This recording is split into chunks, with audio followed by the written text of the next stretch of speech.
નમસ્કાર મિત્રો, જ્ઞાન સાધનામાં તમારું હાર્દિક સ્વાગત છે। મિત્રો, આજે આપણે સંપૂર્ણ વ્યાકરણ જોવાના છીએ। મિત્રો, સંપૂર્ણ વ્યાકરણનું પુનરાવર્તન કરવાના છીએ, પણ કઈ પરીક્ષાને ધ્યાનમાં રાખીને? તો મિત્રો, ટાટ મુખ્ય પરીક્ષાને ધ્યાનમાં રાખીને આપણે સંપૂર્ણ વ્યાકરણ જોવાના છીએ। ટાટની મુખ્ય પરીક્ષામાં જે પણ ટોપિક આવે એ બધા ટોપિક આજે આપણે જોવાના છીએ। રાઈટ મિત્રો, 3 ટોપિકનો વિડીયો આપણે ઓલરેડી પાછળ બની ગયેલો છે। રાઈટ, રૂઢિપ્રયોગ આવી ગઈ, કહેવત એની અંદર આવી ગઈ, રાઈટ, શબ્દ સમૂહ માટે એક શબ્દ સમૂહ આવી ગયો। બીજા જે 7 ટોપિક છે એ આપણે આ પીડીએફની અંદર મિત્રો ભણવાના છીએ। રાઈટ, અહીંયા મેં ઉદાહરણો મિત્રો નથી લીધેલા, રાઈટ, ડાયરેક્ટ કન્ટેન્ટ લીધેલો છે। તમારે વન શોટની અંદર તમારે રિવિઝન થઈ જાય એ બાબત અહીંયા ધ્યાને લઈ અને પીડીએફ બનાવેલી છે ને એ પ્રમાણે આ લેક્ચરનું આયોજન કરેલું છે। તો મિત્રો, કંઈક પણ માહિતી છૂટી જાય તો ભૂલથી માફ કરી દેજો। ક્લિયર? તો સમાસ વિશે વાતચીત કરી લઈએ કે સમાસ એટલે શું, કે જ્યારે બે કે તેથી વધુ પદો જોડાઈને અર્થસભર અને નવો શબ્દ બનાવે ત્યારે જોડણીની પ્રક્રિયાને સમાસ કહે છે। તમને પણ ખબર છે મિત્રો, રાઈટ, કે સમાસ બે શબ્દોથી બનેલો હોય છે। જેમ કે આપણે વાતચીત કરીએ માતા પિતા, રાઈટ, તો માતા પિતા અહીંયા આપણે લખી શકીએ માતા અને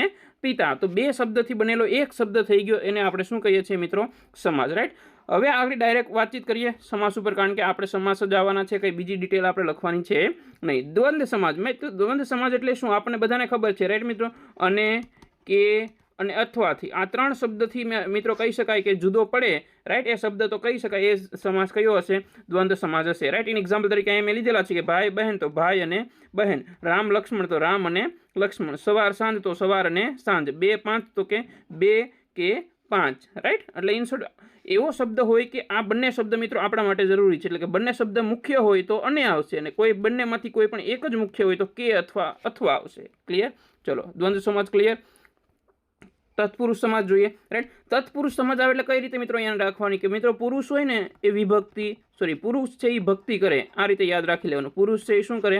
ભક્તિ। એટલે તત્પુરુષમાં વિભક્તિઓ બધી સંબંધ રહેલો હોય છે, રાઈટ, જેમ કે નો, ની, નું, થી, માં, થા, માંથી વગેરે। એટલે કે ઇન શોર્ટ જ્યારે પણ તત્પુરુષ સમાજ હોય અને બે શબ્દો વચ્ચે તમને આવી વિભક્તિ દેખાય તો સમજી લેવાનું એ સમાજ કયો હોય? તત્પુરુષ સમાજ। એનું એક્ઝામ્પલ તરીકે જ્ઞાન સંપાદન, તો જ્ઞાનનું સંપાદન એટલે નું આવી ગયો, રાઈટ। દેશભક્તો તો દેશનો ભક્ત, મયા પ્રામી તો દયાથી પ્રેમી, રાઈટ। ચિંતાતુર તો ચિંતાથી આતુર। એટલે જ્યારે પણ મિત્રો વિભક્તિ દેખાય આંખ બંધ કરીને લખી નાખો શું મિત્રો?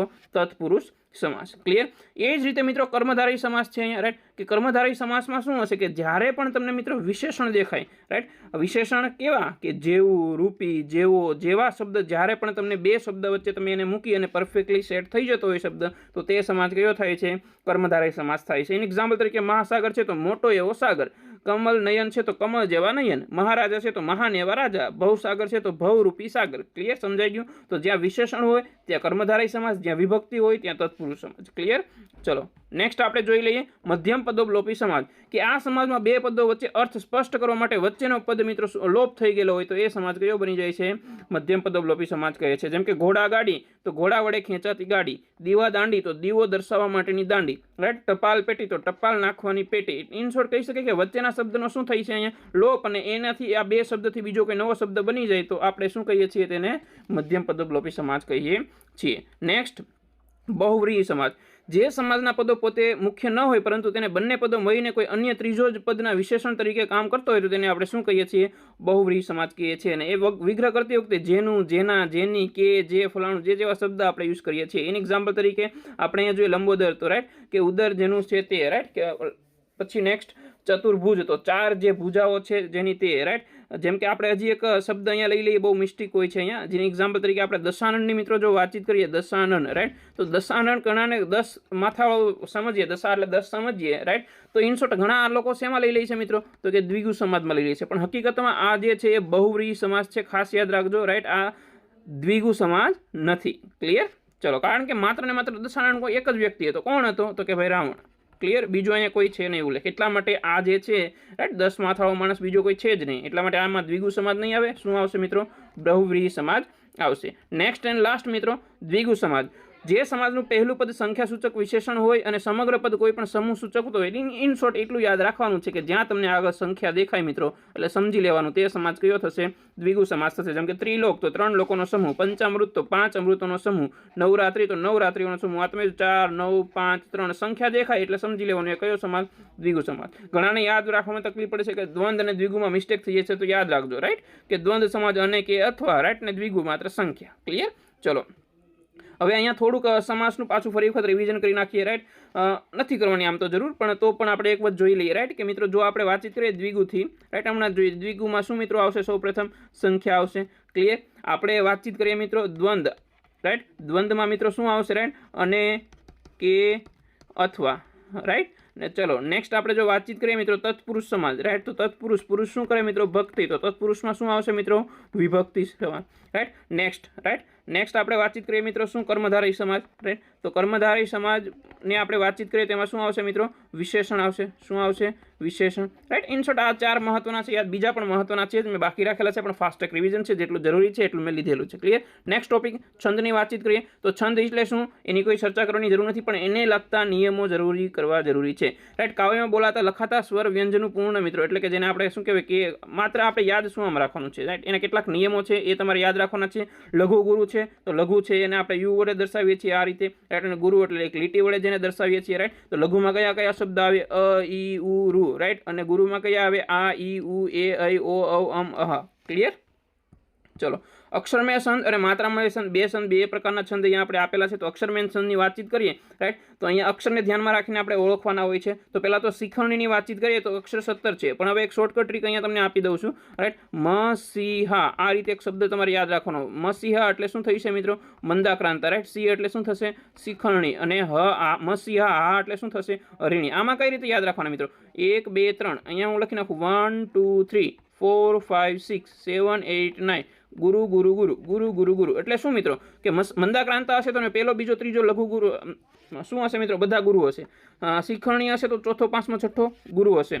હરિણી હશે તો સાતમો આઠમો નવમો પણ શું હશે મિત્રો, ગુરુ હશે. ક્લિયર. અને ખાસ યાદ રાખવાનું, પેલા જોઈ લેવાના 17 અક્ષર જ થાય તો કોઈ પણ 4 છંદમાંથી એક હશે. કયો કયો એક, ત્રીજો કયો બાકી રહી ગયો, પૃથ્વી. પૃથ્વીમાં કઈ રીતે યાદ રાખવાનું મિત્રો, રાઈટ, એમાં આ રીતે હશે ગુરુ લઘુ ગુરુ. આ જ્યારે દેખાય તો સમજી લેવાનું એ પૃથ્વી હશે. એટલે ચારે ચાર તમને યાદ રહી ગયા. બસ આટલું જ કરી નાખો, બીજું આની અંદર કંઈ ના કરો. આટલું બી કરી નાખશો તો બી 4 છંદ તમને મોઢે લઈ જશે. એટલે હું આ કંઈ વાંચતો નથી, આટલું ક્લિયરિફિકેશન કરી નાખજો જેથી તમને તકલીફ નહીં રહે, રાઈટ મિત્રો. તો શિખરણી છંદ 17 અક્ષર, મંદાક્રાંતા 17 અક્ષર, શાર્દૂળ વિકૃતિ, રાઈટ મિત્રો, એના ખાસ યાદ રાખજો. 19 અક્ષર છે એટલે એ રીતે તમારે યાદ રાખવાનું. બંધારણ અહીંયા છે મસજ તસજ ગાગા, રાઈટ.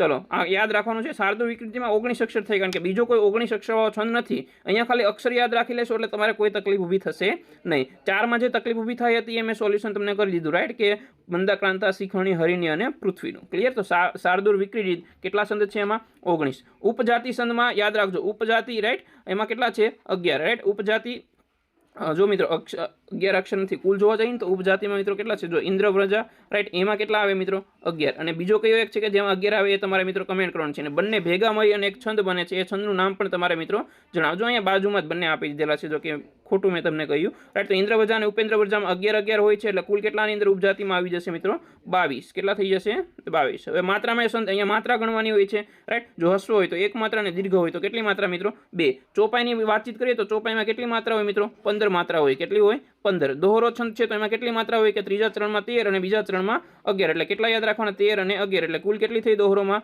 24 માત્રા થઈ મિત્રો. ઝૂલણામાં કેટલી તો કે 37 માત્રા હોય છે. એ જ રીતે જો બીજા ઘણા છંદ મિત્રો અહીંયા બાકી પણ રહી ગયેલા છે, પણ અહીંયા ફાસ્ટ રિવિઝનમાં જેટલા જરૂરી લાગે એટલા મેં લીધેલા છે, રાઈટ. બાકી તમારી રીતે રિવિઝન કરી લેજો. આ પીડીએફ ટેલિગ્રામમાં મુકાઈ જશે, તો ટેલિગ્રામમાં ના જોડાણા હોય તો જોઈન્ટ થઈ જજો. લિંક તમને ડિસ્ક્રિપ્શનમાં મળી જશે.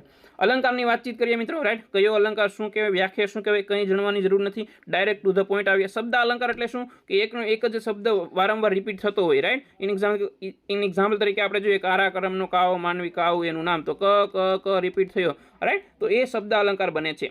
ક્લિયર. અને શબ્દ અલંકાર વર્ણ સગાઈ, રાઈટ. બે પ્રકારના આપણે અહીંયા એક જોતા હું ભૂલી ગયો, શબ્દ અલંકાર અને અર્થ અલંકારના બે પ્રકાર છે.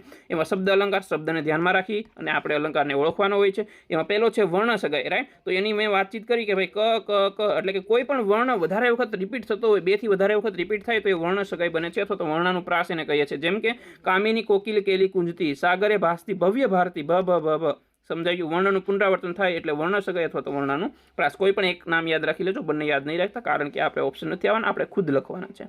શબ્દાનુપ્રાસ, યમક અલંકાર. શબ્દાનુપ્રાસ એટલે શું કે ભાઈ બે જેવા શબ્દ કંઈક ને આખા વાક્યમાં ઉચ્ચારણ એનું સેમ થવું જોઈએ. એનું એક્ઝામ્પલ તરીકે અષાઢી સાંજ, જીવતી ગઈ સાંજ, સાંજ શાંત, અથવા એવું પણ આવી શકે આજ કાજ, એવું પણ આવી શકે. તો આનો ઉચ્ચારણ જોવો મિત્રો કેવો છે, સરખો છે, એટલા માટે આ અલંકાર કયો અલંકાર બને છે? શબ્દાનુપ્રાસ અલંકાર. જેમ કે તારે ભાણેજની ભાણેજ મૂંગી પડી, તો ભાણેજ ભાણેજ, રાઈટ. હજી નેક્સ્ટ આપણે વાતચીત કરીએ આંતરપ્રાસ અલંકાર. આંતરપ્રાસ અલંકાર એટલે શું? કે બે વાક્ય હોય, રાઈટ. તો બે વાક્યના પહેલા ચરણના અંતે અને બીજા ચરણની શરૂઆતમાં જો પ્રાસ બેસે તો સમજી લેવાનું એ કયો અલંકાર? આંતરપ્રાસ હોય, રાઈટ. એમ કે વિદ્યા ભણ્યો જે તે ઘર વૈભવ રૂડો, તો જે તે. ક્લિયર? તો આ પ્રાસ એટલે આંતરપ્રાસ. અંત્યાનુપ્રાસ એટલે શું? કે બંને છેલ્લે હોય, રાઈટ. બંને પંક્તિઓના છેલ્લા અક્ષરો સરખા થતા હોય, ઉચ્ચારણ સરખું થતું હોય. જેમ કે રે પક્ષીઓ પાછા ફરો, આ પ્રીતના ગીતો ગરો, તો ગરો અને ફરો સેમ થયા, એટલે આ અલંકાર કયો બને છે મિત્રો? અંત્યાનુપ્રાસ અલંકાર બને છે. નેક્સ્ટ વાતચીત કરીએ અર્થાલંકાર. અર્થાલંકાર એટલે કે અર્થને ધ્યાનમાં રાખીને અહીંયા વાતચીત કરવાની છે, તો જોઈએ આપણે, રાઈટ. હા, બે ક્લેરિફિકેશન પહેલા કરી લેજો. ઉપમેય અને ઉપમાન એટલે શું? ઉપમેય એટલે જેની સરખામણી કરો છો એ, અને ઉપમાન એટલે જેની સાથે સરખામણી કરો છો એ, મિત્રો. ક્લિયર? તો પહેલો જોઈએ ઉપમા અલંકાર, એટલે કે બે વસ્તુની જ્યારે મિત્રો સરખામણી, તફાવત એવું તમને જોવા મળે એટલે આંખ બંધ કરીને મૂકી દેવાનું ઉપમા અલંકાર, રાઈટ. જેમ કે જેવા, સરીખા, સમો, સી, સમાન, પેઠી, આ શબ્દ બી ખાલી યાદ રાખી લેજો. જ્યાં વાક્યમાં આ શબ્દ દેખાય એટલે આંખ બંધ કરી અને ઉપમા અલંકાર મૂકી દેવાનું. જેમ કે દમયંતીનું મુખ ચંદ્ર જેવું સુંદર, તો જેવું સુંદર એટલે દમયંતીની કોની સાથે સરખામણી થઈ? ચંદ્ર સાથે, એટલે આ કયો અલંકાર બન્યો? ઉપમા અલંકાર. રૂપક અલંકાર એટલે બંને એક જેવા જ દેખાશે જ્યારે ઉપમેય અને ઉપમાન વચ્ચે એટલી બધી સમાનતા હોય કે ખબર જ ના પડે કે કોણ ઉપમેય છે ને કોણ ઉપમાન છે. એની એક્ઝામ્પલ તરીકે, રાઈટ, કે સંસાર એક ભવસાગર છે, એટલે સંસારને જ ભવસાગર, બંને એક છે એવું અહીંયા કીધેલું છે. અને વચ્ચે કેવા શબ્દ વપરાશે? રૂપી, જેવા, જેવા, એટલે કે રૂપક, એટલે કે સમાનતા દર્શાવતા શબ્દ દેખાય તો ત્યાં સમજી લેવાનું કયો અલંકાર આવશે? રૂપક અલંકાર આવશે. ઉત્પ્રેક્ષા, તો તમને ખબર જ છે મિત્રો, જાણે, રખે, શકે, કદાચ, રાઈટ. આ બધા જે આવશે કયા આવશે? ઉત્પ્રેક્ષા અલંકાર આવશે. ઉદાહરણ તરીકે હેમુનું મુખ જાણે પૂર્ણિમા ચંદ્ર, જાણે શબ્દ આવે એટલે આંખ બંધ કરી અને ઉત્પ્રેક્ષા અલંકાર કરી નાખવાનો. ખાલી મારું કેવું છે, જાણે, રખે, ખાલી જાણે શબ્દ આવે એટલે ઉત્પ્રેક્ષા, આટલું યાદ રાખો. કારણ કે જીસીઆરટીમાં જે મેં પણ બધા જે પણ A to Z એક્ઝામ્પલ લીધા એ બધા એક્ઝામ્પલની અંદર કહી શકાય કે બધામાં જાણે શબ્દ છે, એટલે યાદ રાખી લેવાનું, જ્યાં જાણે શબ્દ દેખાય ત્યાં ઉત્પ્રેક્ષા અલંકાર કન્ફર્મ. વ્યાજ સ્તુતિ અલંકાર, જ્યારે નિંદા કરતી દેખાય પરંતુ એની સાથે પાછી શું મિત્રો? પ્રશંસા બી થાય, એટલે કહી શકાય મિત્રો કે નિંદાની સાથે પ્રશંસા મિત્રો તમને દેખાય એટલે આંખ બંધ કરી અને વ્યાજ સ્તુતિ અલંકાર મૂકી દેવાનું. વાહ ભાઈ વાહ, તમારી બહાદુરી, ઉંદર જોઈને ભાગ્યા. પહેલા એની બહાદુરીની વખાણ તો કર્યા, રાઈટ, પણ સાથે એની શું કરીએ? નિંદા પણ થઈ, એટલે બધું ઇન શોર્ટ ભેગું આવી જાય. તો એ કયો અલંકાર થશે? વ્યાજ સ્તુતિ અલંકાર. મિત્રો ફરી વખત કહું છું, રિવિઝન લેક્ચર છે, વધારે ડિસ્કસ નહીં થાય, એટલે વધારાની કોઈ કમેન્ટ ના કરતો કે સર તમે વધારે સ્પીડથી બોલો છો, અધૂરી માહિતી છે. જેટલી જરૂરી માહિતી છે એટલે અહીંયા લીધેલી છે, થોડીક માહિતી ઓછી હશે તો તમે તમારા મટીરિયલમાંથી વાંચી લેજો. ક્લિયર? શ્લેષ અલંકાર. શ્લેષ અલંકાર એટલે શું? કે જ્યારે એક જ શબ્દની એક કરતાં વધારે અર્થ નીકળતો હોય તો તેનાથી ચમત્કૃતિ સર્જાય ત્યારે શ્લેષ અલંકાર બને છે. જેમ કે રવિ જ ઉદય પામ્યો, રવિ અસ્ત થયો. એક કહી શકાય કે રવિ એટલે કોઈ વ્યક્તિ પણ હોઈ શકે ને રવિ એટલે કહી શકાય, સોરી, કવિ હોઈ શકે ને રવિ એટલે શું? સૂર્ય પણ થઈ શકે. એની એક્ઝામ્પલ તરીકે આપણે જોઈએ કે વર્ષા તમારી રાહ જોઈ રહેલી છે, તો વર્ષા એટલે વરસાદ પણ થાય ને વર્ષા એટલે કોઈ વ્યક્તિ પણ થાય. ક્લિયર? ચલો, વાક્યના પ્રકારની વાતચીત કરી લઈએ. તો વાક્યના પ્રકાર મિત્રો આપણને ખબર છે આ ચાર હોય છે: કર્તરી વાક્ય, કર્મણી વાક્ય, ભાવે પ્રયોગ અને પ્રેરક. મિત્રો બીજા જે આવે છે, રાઈટ, કે સાદું વાક્ય છે, રાઈટ, સંકુલ વાક્ય છે, સંયોજક વાક્ય છે, રાઈટ. આમાં કહી શકાય કે આ પણ પૂછાઈ શકે. તો સાદું વાક્ય એટલે એમાં માત્ર ને માત્ર એક જ વાક્યની રચના થતી હોય, કોઈ એક જ બાબતની ચર્ચા કરેલી હોય તો એ સાદું વાક્ય હોય છે. સંકુલ વાક્ય એટલે કહી શકાય કે બંને સ્વતંત્ર વાક્ય બની શકે તો એ સંકુલ વાક્ય હોય, ને સંયોજકમાં બંને સ્વતંત્ર વાક્ય બની શકે તો એ સંયોજન વાક્ય થાય. અને સંકુલ વાક્ય એટલે કેવું? કે બીજું જે વાક્ય છે પેલા પર નિર્ભર હોય, રાઈટ, તો એ સંકુલ વાક્ય બને છે. ક્લિયર? કદાચ આ ત્રણમાંથી પણ પૂછાઈ શકે. બાકી નિષેધ વાક્ય ને હસાત વાક્ય ખબર છે તમને, નકારાત્મક, રાઈટ. હકારાત્મક એટલે પોઝિટિવ થિંકિંગ હોય, નકારાત્મક એટલે નાની કંઈ ઉલ્લેખ કરેલો હોય એટલે નકારાત્મક થાય છે. પણ આપણે આ ચારમાંથી મોસ્ટ ટાઈમ પૂછાઈ શકે એમ છે: કર્તરી, રાઈટ, કર્મણી, ભાવે અને પ્રેરક. તો જોઈએ પેલું કર્તરી. આપણે કર્તરી પ્રયોગ કે જે વાક્યમાં કર્તા મુખ્ય હોય ને ક્રિયાપદનું કર્તાનું લિંગ વચન પ્રમાણે બદલાતું હોય તો એને કર્તરી વાક્ય કહે છે. મિત્રો આમાં થી શબ્દ લાગતો નથી, રાઈટ. એ થી દ્વારા જેવા પ્રત્યે લાગતા નથી, રાઈટ. ઉદાહરણ તરીકે રમેશ પુસ્તક વાંચે છે, વિદ્યાર્થીઓ ગીત ગાય છે, મીરા સુંદર ચિત્ર દોરે છે. સામાન્ય કહી શકાય કે સાદું વાક્ય હોય છે, આમાં કોઈ થી લાગતો નથી, એટલે એ વાક્ય કયું થાય છે? કર્તરી પ્રયોગ. કર્મણીની વાતચીત કરીએ તો કર્મણી વાક્ય એટલે આમાં મિત્રો થી લાગે છે. યાદ રાખવું કે રાઈટ, કર્તાની પાછળ થી દ્વારા અને એ પ્રત્યે લાગે છે તો એ કયું કર્મણી વાક્ય બને છે? એની એક્ઝામ્પલ તરીકે રમેશ પુસ્તક વાંચે છે સંવાદ છે, પણ રમેશ થી પુસ્તક વંચાય છે. તો મિત્રો જુઓ, થી તો લાગે છે પણ જે કંઈ ક્રિયા છે એની સાથે શું પ્રત્યે લાગે છે? એ પ્રત્યે અથવા તો અપ્રત્યે લાગે છે, રાઈટ. તો રમેશ થી પુસ્તક વંચાય છે. અહીંયા છે મીરા ચિત્ર દોર્યું, તો મીરા દ્વારા ચિત્ર દોરાયું. યસ મિત્રો, થી અને દ્વારા બંને શબ્દ તમે લગાડી શકો તો એ કયું વાક્ય બને છે?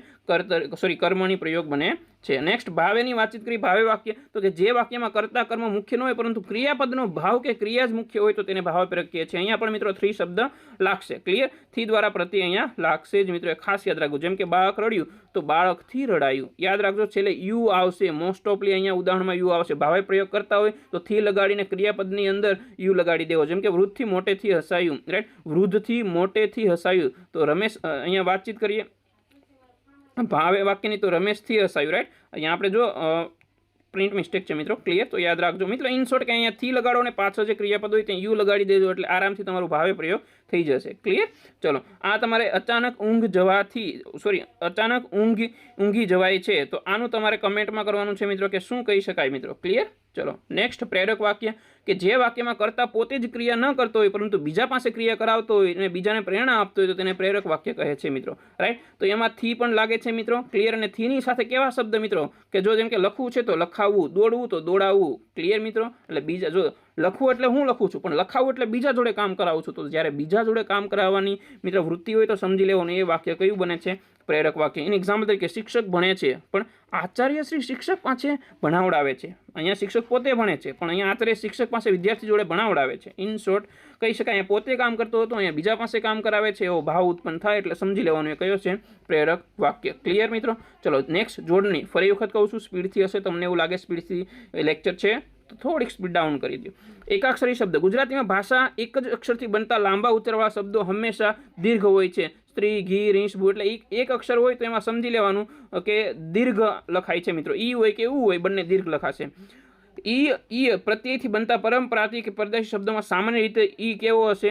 દીર્ઘ હશે. મિત્રો અહીંયા મેં ઉદાહરણ નથી લીધેલા, માત્ર નિયમ લીધેલા છે. તો નિયમ ખાલી આ પાકા કરી નાખજો. જેટલા પણ મેં 30 જેવા નિબંધ લીધેલા છે બધા. ભૂતકાળની ક્રિયાપદોમાં સામાન્ય રીતે દીર્ઘ કેવો આવે છે? ઈ અથવા ઈ. વાક્યમાં તમને એમ લાગે ભૂતકાળ છે તો ત્યાં ઈ અથવા યુ કેવો હશે મિત્રો? દીર્ઘ હશે. જેમ કે કીધું, લીધું. ક્લિયર? તો આ બંને જુઓ તમે કેવો છે? ઈ દીર્ઘ છે. ક્લિયર? નેક્સ્ટ, જીવ, દીપ, વીર જેવા શબ્દમાં પહેલો અક્ષર કેવો આવશે મિત્રો? દીર્ઘ આવશે. એટલે બે શબ્દમાં જ્યારે પણ બે શબ્દનો કોઈ પણ શબ્દ બને મિત્રો તો એમાં પહેલો જે અક્ષર હોય ને મિત્રો, રાઈટ, એ કેવો આવશે મિત્રો? કે દીર્ઘ આવશે. કયો આવશે? દીર્ઘ. કુશળ, પુલ, સુમન જેવા શબ્દોમાં ઉ વપરાય છે. ઉ એટલે કયો ઉ મિત્રો? હસ્વ ઉ વપરાય છે. રાઈટ? ચલો, નેક્સ્ટ, પૂજા, કુલ, ધૂપ જેવા શબ્દોમાં દીર્ઘ ઉ આવે. મૂળ શબ્દમાં તા કે અન્ય પ્રત્યય લાગતો હોય તો ઈ અથવા ઉ કેવો આવશે? આગળનો ઈ અથવા ઉ કેવો આવશે? હસ્વ આવશે. જેમ કે નરમ છે તો નરમાશ. ક્લિયર? આ ખાસ યાદ રાખજો. ક્લિયર મિત્રો? નેક્સ્ટ, ઈ, બે કે તેથી વધુ અક્ષરવાળા શબ્દોમાં અંતે આવતો ઈ મોટે ભાગે હસ્વ હોય છે. ખાસ યાદ રાખજો. બે કે તેથી વધુ અક્ષરવાળા શબ્દમાં અંતે જે આવતો ઈ હોય ને હંમેશા કેવો હશે મિત્રો? હસ્વ હશે. જેમ કે કવિ, રવિ.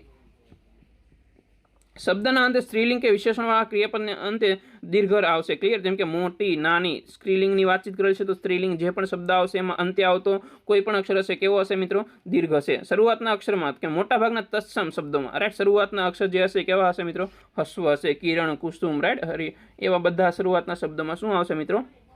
હસ્વ આવશે. બહુવચન દર્શાવે કે કોઈ પણ નામ કે વસ્તુનું બહુવચન કરતી વખતે અંતે અનુસ્વાર મૂકવામાં આવે છે. રાઈટ? ખાસ યાદ રાખજો મિત્રો. ક્લિયર? કે જ્યારે પણ બહુવચન દર્શાવો તો અંતે શું મૂકવામાં આવે છે? અનુસ્વાર. આ તમારે ભાષા શુદ્ધિમાં પણ કામ લાગી શકે છે. ક્લિયર? જેમ કે છોકરો છે તો છોકરા.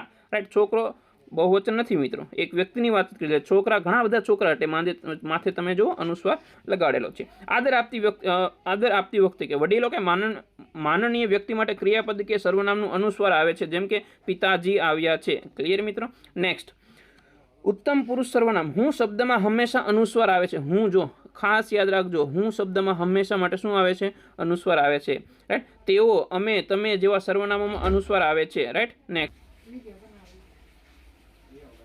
અન્ય પુરુષ સર્વનામ. તેઓ, અમે, તમે જેવા સર્વનામોમાં અનુસ્વાર લાગે છે મિત્રો. અનુસ્વાર ખબર હોવી જોઈએ ક્યાં લગાડવો અને ક્યાં ન લગાડવો. જો એ તમને ખબર પડી જશે એટલે ભાષા શુદ્ધિમાં તમને ઘણો બધો ફાયદો મળી જશે. કારણ કે ભાષા શુદ્ધિમાં તમે આરામથી 2 માંથી 2 માર્ક્સ લાવી શકો જો થોડા ઘણા નિયમો તમને યાદ હશે તો મિત્રો. ક્લિયર? બાકી આ જે નિયમ છે પોઝ કરી અને તમે રીડિંગ કરી શકો છો. ક્લિયર? જે જરૂરી છે ઓલમોસ્ટ મેં બધા સમજાવી દીધેલા છે. બાકી આ નિયમો તમારી રીતે પોઝ કરી અને રીડિંગ કરી લેજો. નેક્સ્ટ જે મહત્વનો છે સંધિ મિત્રો. રાઈટ? અને સંધિમાં 2 માંથી 2 માર્ક્સ લાવી શકાય. બહુ કહી શકાય કે એટલી બધી બી ટફ સંધિ પૂછાતી નથી. ક્લિયર? તો સંધિ 3 પ્રકારે અલગ કરી શકીએ છીએ: સ્વર સંધિ, વ્યંજન સંધિ અને વિસર્ગ સંધિ. ક્લિયર? ચલો, સ્વર સંધિની વાતચીત કરીએ તો જ્યારે સ્વર સંધિ સાથે સ્વર જોડાય છે ત્યારે ફેરફાર થાય તેને સ્વર સંધિ કહે છે. જેમ કે આ અથવા તો આ ભેગા થાય તો શું બને છે મિત્રો? આ. જેમ કે હિમ પ્લસ આલય એટલે હિમાલય.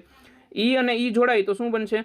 આ જે ઈ વાત છે એ શેની વાતચીત કરેલી છે મિત્રો? આ જે ઈ છે એ કયો છે? દીર્ઘ ઈ છે, ખાસ યાદ રાખજો. ક્લિયર? અહીંયા પણ ઉ છે, ઉ હોય ગમે તે ઉ જોડાય તો એ દીર્ઘ ઉ મિત્રો બને છે. એ જ રીતે આ અને ઈનું જોડાણ થાય તો એ બને છે. આ પ્લસ ઉ જોડાય તો ઓ બને છે. આ પ્લસ રૂ જોડાય તો અર બને છે. આ એક સામાન્ય નિયમ છે, યાદ રાખી લેજો. અહીંયાથી મિત્રો એક ક્વેશ્ચન પૂછવાની સંભાવના છે.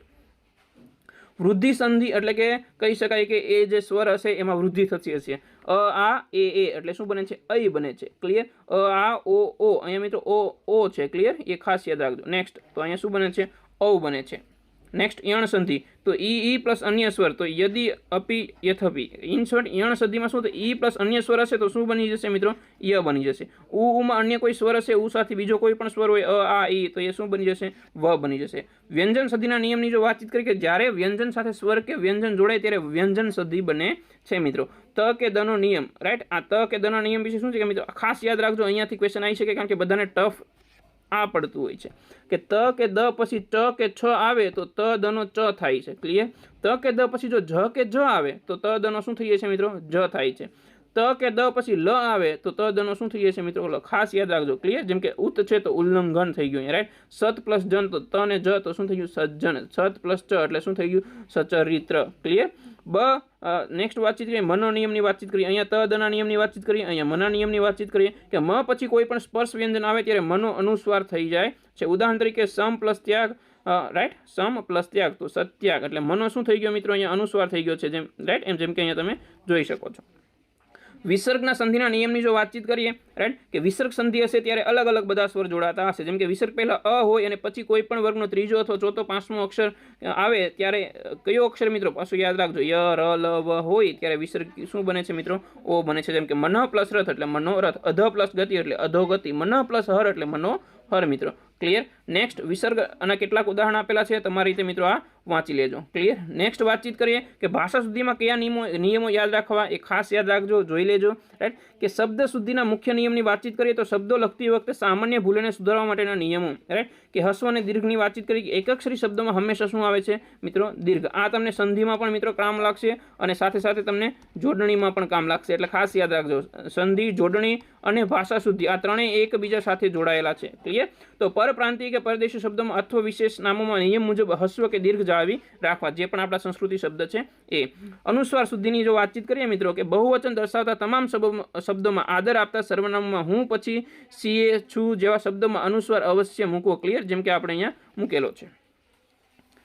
રેફ અને પદની વાતચીત કરીએ તો રેફ હંમેશા અક્ષર પર ઉચ્ચારતા હોય તેના પછીના અક્ષર પર આવે છે. જેમ કે કર્મના તો કર્મ યાદ રાખજો, આપણે ક પછી ર આવી જાય છે એટલે કે એનો ઉચ્ચારણ પહેલાં કરી લઈએ છીએ પણ એના પછીના શબ્દ ઉપર રસોઈ મૂકો એટલે ખાસ યાદ રાખજો. જેમ કે આપણે પરીક્ષામાં જે કહી શકાય કે જોડણી પૂછવાની હતી આશીર્વાદ, તો આશીર્વાદમાં આપણે આ રીતે સાચું લખીએ પણ આ જે આપણને ખોટી કઈ રીતે આપી દીધી કે ભાઈ અહીંયા મૂકી દીધું ને અહીંયા કાઢી નાખ્યું અને આપણે આને સુધારવાનું છે. તો જ્યારે પણ ર બોલીએ છીએ એના પછીના અક્ષરમાં કહી શકાય કે મિત્રો રેફ આવે છે. જેમ કે ટ ઠ જેવા અક્ષરોની ટ્ર કે ડ્ર ની સાચી નિશાની કરવી. રાઈટ? સંજ્ઞા અને વિશેષણની વાતચીત કરીએ તો શબ્દોમાં પ્રતિ જોડતી વખતે આગળના સ્વરમાં થતો ફેરફાર ધ્યાનમાં રાખવાનો છે મિત્રો. ક્લિયર? ચલો નેક્સ્ટ વાક્ય સુધીના મુખ્ય નિયમની વાતચીત કરીએ મિત્રો કે વાક્ય રચતી વખતે પદનો ક્રમ આ ખાસ યાદ રાખવાનો. ક્યારેક સામાન્ય વાક્ય બધું શુદ્ધિ સાથે આપી દીધેલું હોય મિત્રો અને કોઈ પણ શુદ્ધિ એમ લાગે કે આમાં અશુદ્ધિ છે જ નહીં પણ ક્રમ ક્યારેક બદલાઈ નાખે મિત્રો. તો ક્રમ જાળવી રાખો, જે વાક્ય બનતું હોય એ પ્રમાણે જ બનાવવાનું છે, એમાં કોઈ પણ ફેરફાર થવો જોઈએ નહીં. લિંગ અને વચનની સંગતની વાતચીત કરીએ તો વાક્યના કર્તામાં લિંગ અને વચન મુજબ જ ક્રિયાપદ રૂપ હોવું જોઈએ મિત્રો. ક્લિયર? એમાં પણ એક યાદ રાખો, હવે તમે છોકરા માટે વાક્ય બોલી રહ્યા છો ને એમાં જો સ્ત્રીલિંગ વાપરો તેનો કોઈ મિનિંગ રહેતો નથી, એટલે લિંગ મુજબ જ કહી શકાય કે વાક્ય રચના થવી જોઈએ. જેમ કે છોકરો રમવા લાગી તો અહીંયા જો લાગી નહીં લાગ્યા. રાઈટ? ઇન શોર્ટ આવા શબ્દ પૂછાઈ શકે. નેક્સ્ટ પદક્રમનો નિયમ જાઓ એ પણ તમને હમણાં મેં સમજાવી દીધું. જેમ કે પુસ્તક વાંચે છે રમેશ, આવું ના ચાલે ને, રમેશ પુસ્તક વાંચે છે. રાઈટ? એટલે ક્રમ જો ફેરફાર થશે એટલે કહી શકાય કે તમારો કંઈ પણ મુશ્કેલી નહીં રહે, તમે ખાલી સામાન્ય રીતે એને ક્રમ અનુસાર ગોઠવી દઈશો એટલે એ વાક્ય શુદ્ધિકરણ થઈ જશે. વિભક્તિના પ્રત્યેની વાતચીત કરીએ તો યોગ્ય સ્થાને યોગ્ય વિભક્તિ પ્રત્યે ઉપયોગ કરવો મિત્રો. રાઈટ? જેમ કે તે ગામે ગયો એની જગ્યાએ લખીએ આપણે તે ગામમાં ગયો. રાઈટ? એટલે કે માં એટલે કે આપણે વિભક્તિનો યોગ્ય જગ્યાએ ઉપયોગ કર્યો છે. દ્વિરૂપ શબ્દ આ ખાસ યાદ રાખીએ, આ તો તમારે વ્યાકરણમાં પહેલાં આપણે પ્રિલિમમાં જોઈ ગયા એટલે અહીંયા હું વધારે ભણાવતો નથી મિત્રો. ક્લિયર? તો અહીંયા આપણો કહી શકાય કે વ્યાકરણનો લેક્ચર પૂર્ણ થાય છે. જેને પણ આ પીડીએફ મિત્રો જોઈએ, રાઈટ, એ પીડીએફ કહી શકાય કે આપણી ટેલિગ્રામ ચેનલ જેની લિંક મેં કહી શકાય કે ડિસ્ક્રિપ્શનમાં મૂકેલી છે, તો જોઈન થઈ અને આ પીડીએફ ફ્રીમાં મેળવી શકે છે અને લાઇક એન્ડ સબસ્ક્રાઈબ કરવાનું ભૂલતા નહીં. જય